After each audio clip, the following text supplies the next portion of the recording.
నిన్న power point presentation జరిగింది తెలుసు కదా మనందరికీ. ఏ రోజైనా అచ్చంపేటకే పరిమితమై మాట్లాడదాం. అచ్చంపేటలో ఈద్గా దగ్గర ఉన్నటువంటి భూమి కబ్జాకు గురైందంటే ఏ రోజైనా బీఆర్ఎస్ పార్టీ మాట్లాడాలని కేంద్ర బీఆర్ఎస్ పార్టీ ఆఫీస్ నుంచి నాకు గాని మీకు గాని సమాచారం వచ్చిందా? ఒక డైరెక్షన్ ఇచ్చిందా? లేదు అంటే జూనియర్ కాలేజ్ దగ్గర విద్యార్థుల ఆస్తిని కొల్లగొట్టుకుంటున్నారు, ఆస్తిని కాపాడాల్సినటువంటి బాధ్యత బీఆర్ఎస్ పార్టీని ఉంది, పోరాటం చెయ్యండి అని ఎవరైనా చెప్పిందా? నేను అడుగు పెడుతుంటేనే నా పైన కుట్రలు చేసి నన్ను పూర్తిగా అంతమొందించాలని ప్రయత్నం చేస్తే కూడా ఎవరు పట్టించుకున్నటువంటి దాఖలాలు లేవు. న్యాయ నిర్ణేతలు, ఓటర్లు, ప్రజలు వాళ్ళు ఇచ్చినటువంటి తీర్పును మనము గౌరవించాలి. వారి ఆలోచన విధానాలను అవగతం చేసుకొని ముందుకు సాగాలనే ఆలోచనతోన గత 2 సంవత్సరాలుగా నేను ఎక్కడ భయపడకుండా ముందుకు పోతా ఉన్నా. కానీ రాష్ట్రంలో నెలకొని ఉన్నటువంటి పరిస్థితి, చర్చ, అవినీతి ఆరోపణలు ఒకరు చేస్తే నిరూపించడానికి ఇంకొకరు ప్రయత్నం చేస్తున్నారు. ఈ 2 పార్టీలను ఒకవేళ కాదని మేము రావాలని బీజేపీ కూడా ఒకవైపు ప్రయత్నం చేస్తుంది. ఎవరెన్ని ప్రయత్నాలు చేసినా అంతిమంగా ప్రజలకు ఏం మేలు చేకూరుతుందనే దాని విషయంలో నేనంటూ ఒక కొంత మేరకు స్పష్టతకు వచ్చినాను. ఇప్పుడున్నటువంటి పార్టీలో చాలా స్పష్టంగా చెప్తా ఉన్నా, నేను ఉన్నట్టయితే రాజకీయ భవిష్యత్తు ఏమందాకారం అవుతుంది అనేది నాకేం అనుమానం లేదు.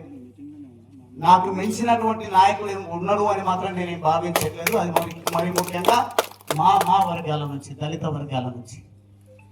ఇప్పుడు ఏదో ఒక చర్చ, పనికి రాని చర్చ పెడుతున్నారు. ఆర్ఎస్ ప్రవీణ్ కుమార్ వచ్చినట్ట ఈయన పోతున్నాడంట. ఆర్ఎస్ ప్రవీణ్ కుమార్ యాస్పిరేషన్ ఏంది? ఆర్ఎస్ ప్రవీణ్ కుమార్ అయితే కాగజ్ నగర్ కావాలని అక్కడ పని చేసుకుంటున్నాడు, లేదంటే పార్లమెంటుకు పోటీ చేసిండు.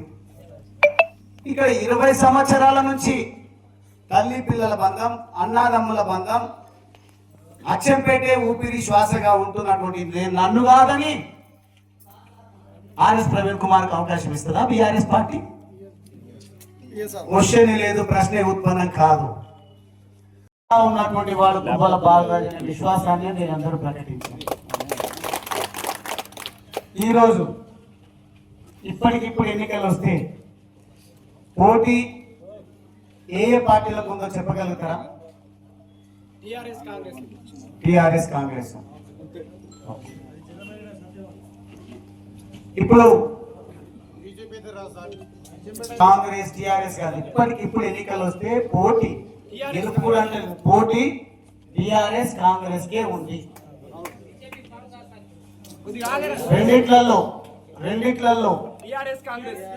రెండిట్లలో ఏ పార్టీ గెలిచే అవకాశం? నాకు పదవే కావాలంటే, నాకు గెలిపే ముఖ్యమంటే టిఆర్ఎస్ లో ఉండడమే సేఫ్ కదా.